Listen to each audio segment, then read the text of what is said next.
Indonesia selalu punya cara manis untuk bercerita melalui kulinernya. Salah satunya adalah kudapan unik yang terbungkus rapi dalam pilihan daun kelapa ini. Di Purworejo, Jawa Tengah, kita mengenalnya dengan sebutan celorot. Bukan sekedar kue, celorot adalah harmoni antara ketelitian tangan saat membentuk wadah urung atau kerucut janur dengan kesabaran dalam mengolah adonan. Kunci kelezatannya terletak pada perpaduan tepung beras, tepung tapioka, dan pekatnya gula aren asli. Aroma wanginya, jangan ditanya, rebusan santan dan pandan akan menyapa indera penciuman Anda bahkan sebelum kue ini matang. Mungkin terlihat sederhana, namun ada teknik khusus agar teksturnya kenyal, sempurna, dan tidak lengket saat dilepas dari bungkusnya. Di video kali ini, saya akan mengajak teman-teman ke dapur untuk melihat proses pembuatannya dari awal, mulai dari cara melilit janur yang benar, hingga takaran rahasia supaya hasilnya legit dan anti gagal. Jadi, siapkan bahan-bahan kalian dan mari kita lestarikan rasa tradisional ini. Inilah resep kue celorot gula merah ala dapur Mama Tina. Kemarin waktu di pasar, pandangan saya langsung tertuju sama wadah janur unik ini. Bentuknya mirip banget sama bungkus kue celorot, tapi pas saya perhatikan lagi kok aneh ya, lilitannya terlihat renggang dan bagian bawah malah berlubang besar. Wah, kalau nekat dituang adonan celorot, pasti bakal langsung buyar dan tumpah kemana-mana nih. Karena penasaran, akhirnya saya beli, saya bongkar dan coba saya modifikasi ulang supaya bentuknya benar-benar rapat dan fungsional seperti bungkus celorot yang asli. Penasaran gimana cara memperbaikinya? Yuk simak prosesnya. Nah, ini dia penampakan pada janurnya. Kalau diperhatikan, pengaitnya ini masih pakai stapler dan jarak antar lilitannya terlalu jauh. Jadi langkah pertama yang harus saya lakukan adalah mempreteli ini semua. Saya lepas satu persatu staplernya dengan hati-hati ya, supaya serat dan janurnya nggak rusak atau malah sobek. Melepas stapler ini memang butuh kesabaran ekstra karena jumlahnya lumayan banyak. Kita harus pastikan nggak ada sisa stapler yang tertinggal di daunnya. Kenapa harus dibongkar total? Karena kita mau mengejar kerapatan yang maksimal supaya nanti adonan santannya nggak merembes keluar. Setelah semua stapler terlepas, sekarang masuk ke tahap yang paling krusial. Daun janur ini perlu kita lemaskan kembali. Caranya ditekan perlahan menggunakan jempol sambil ditarik memanjang secara konsisten. Proses penekanan ini fungsinya untuk membuang kekakuan pada tulang daun janurnya. Bisa teman-teman lihat ya, setelah ditekan dan ditarik seperti ini, janurnya jadi jauh lebih lentur dan mudah sekali untuk dibentuk ulang. Dia nggak akan melawan saat kita lilit nanti. Tekstur yang lemas ini rahasia supaya kita bikin lilitan kerucut yang benar-benar rapat dan presisi tanpa perlu bantuan stapler yang terlalu banyak. Kalau sudah terasa cukup lentur dan memanjang sempurna, janur ini siap kita sulap kembali menjadi wadah celorot yang sebenarnya. Jauh lebih rapi, lebih rapat, dan pastinya fungsional. Yuk kita mulai lilit ulang. Oke, sekarang kita masuk ke tahap yang paling inti, yaitu membentuk ulang janur ini menjadi kerucut celorot yang sempurna. Pertama, ambil ujung janur yang paling tipis.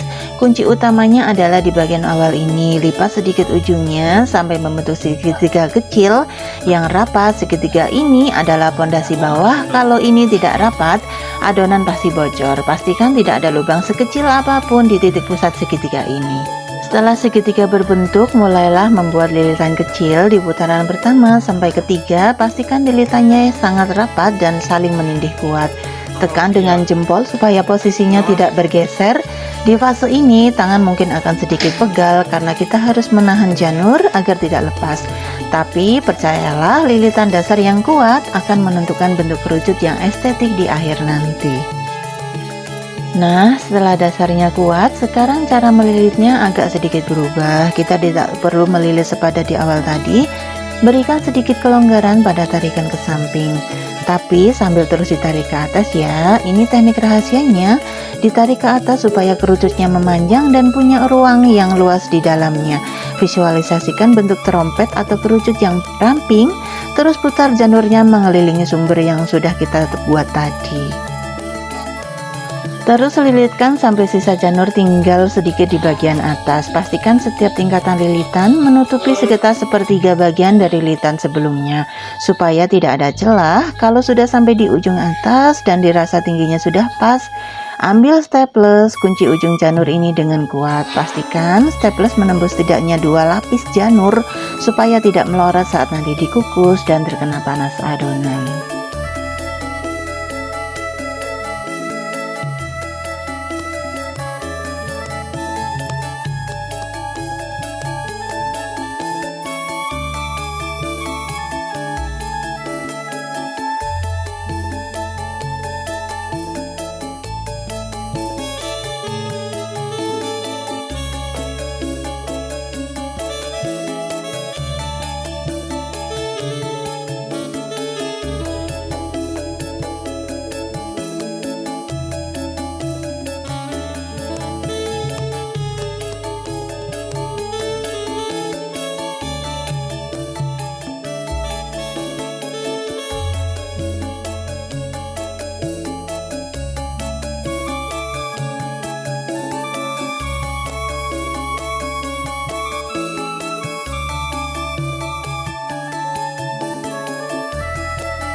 Wadah pertama kita sudah jadi. Lihat ya, beda banget sama yang kita beli di pasar tadi. Yang ini jauh lebih rapi, tinggi, dan kokoh.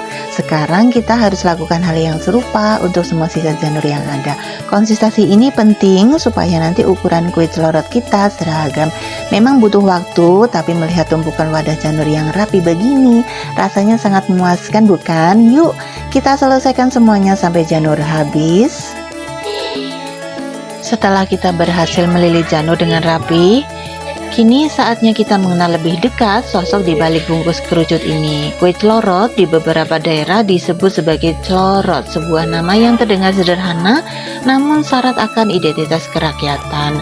Kue ini lahir dari bahan-bahan yang sangat dekat dengan kita, dengan tanah kita, tepung beras, gula merah, dan santan. Kesederhanaan bahan ini mencerminkan filosofi hidup masyarakat tradisional yang bersahaja.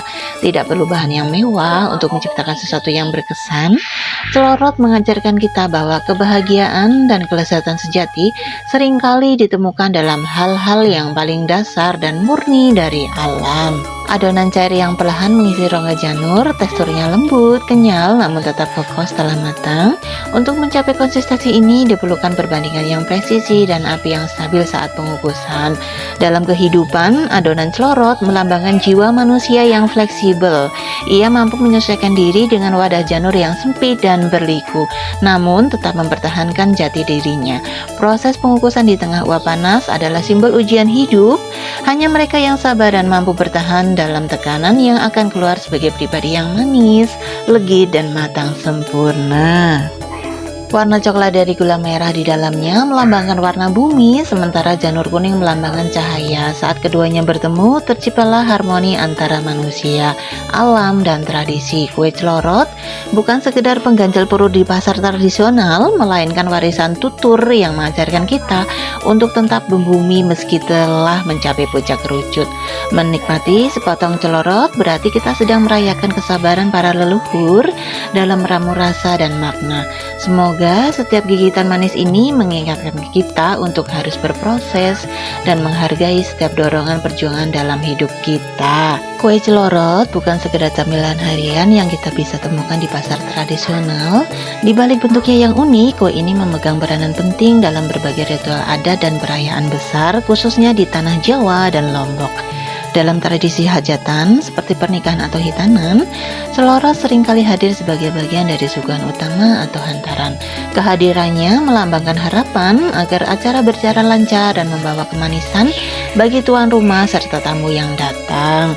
Di beberapa daerah, celorot juga menjadi bagian dari sesaji dalam upacara syukuran bumi atau bersih desa, sebagai simbol rasa syukur atas hasil alam yang melimpah, terutama kelapa dan padi yang menjadi bahan utamanya. Selain acara adat yang sakral, celorot juga menjadi primadona saat momen lebaran atau hari raya keagamaan lainnya. Menyajikan celorot kepada tamu yang bersilaturahmi adalah cara pemilik rumah menunjukkan keramah tamahan dan penghormatan. Teksturnya yang kenyal dan cara makannya yang unik seringkali menjadi pemecah suasana, mengundang tawa dan obrolan hangat di tengah keluarga. Bahkan dalam momen santai sore bersama tetangga, kehadiran celorot seolah mempererat tali persaudaraan atau perseduluran. Jadi, kapanpun Anda melihat kue ini disajikan, itu adalah pertanda adanya momen kebersamaan, rasa syukur, dan penghormatan terhadap tradisi yang masih terjaga kuat hingga hari ini. Sebuah simbol manis yang menyatukan hati dalam setiap putaran janurnya. Tak hanya lezat, kue celorot juga memberikan energi instan berkat kandungan karbohidrat dari tepung beras dan gula merah alami. Penggunaan gula merah menjadikan sumber pemanis yang lebih kaya mineral dibandingkan gula pasir.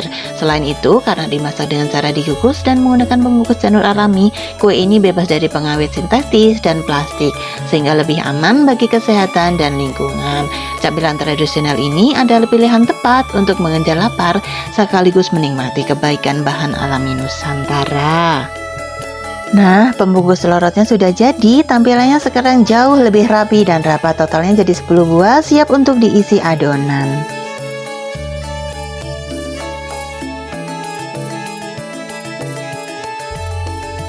Langkah berikutnya kita akan siapkan pemanis alaminya. Di sini saya sudah siapkan gula merah berkualitas untuk resep standar kue celorot yang legit. Biasanya kita butuh sekitar 200 gram gula merah yang nantinya akan kita cairkan bersama santan. Gula merah ini kita sisir halus dulu menggunakan pisau, tujuannya supaya nanti saat dimasak gulanya cepat larut dan tidak ada gumpalan yang tertinggal dalam adonan. Pastikan pisaunya tajam ya, supaya proses menyisir ini terasa lebih ringan dan hasilnya pun halus merata.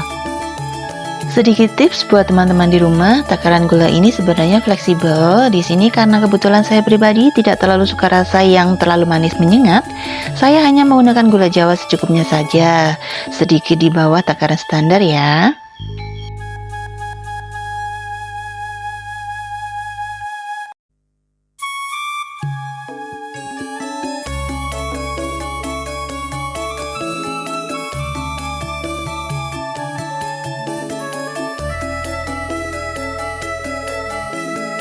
Tapi bagi teman-teman yang pecinta manis atau ingin rasa telurotnya lebih strong, silahkan ditambahkan takaran sesuai selera masing-masing. Jangan ragu untuk mencicipi air gulanya nanti saat sudah dilarutkan. Oke, kalau gulanya sudah siap semua seperti ini, kita lanjut ke tahap berikutnya.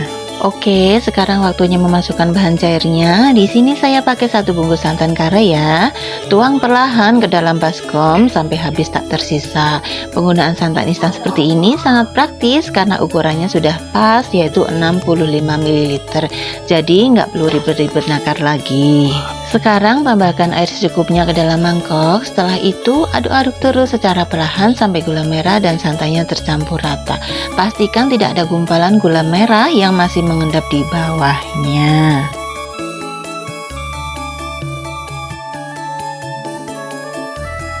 Langkah selanjutnya, kita pindahkan campuran gula Jawa dan santan tadi ke dalam panci. Nyalakan api sedang saja, lalu kita rebus sampai benar-benar mendidih. Selama proses merebus, jangan lupa untuk terus diaduk perlahan ya. Ini penting supaya santannya tidak pecah dan gula merahnya larut dengan sempurna menjadi sirup yang kental. Wanginya sudah mulai tercium harum sekali. Perpaduan manis khas gula Jawa dan gurihnya santan. Kalau sudah mendidih berbuih seperti ini, matikan apinya dan biarkan suhu panasnya sedikit turun sebelum kita campur ke adonan tepung. Sekarang kita masuk ke tahap pembuatan adonan utamanya. Di dalam wadah ini saya sudah siapkan tepung beras dan juga tepung sagu.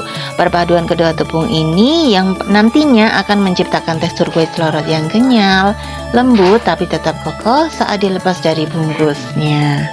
Lalu tuangkan larutan gula merah dan santan yang sudah kita rebus tadi. Pastikan suhunya sudah hangat-hangat kuku ya, jangan terlalu panas. Tuangkan sedikit demi sedikit sambil terus kita aduk secara perlahan. Kita ingin semua tepung terlalu sempurna tanpa ada bagian yang menggumpal di dasar wadah.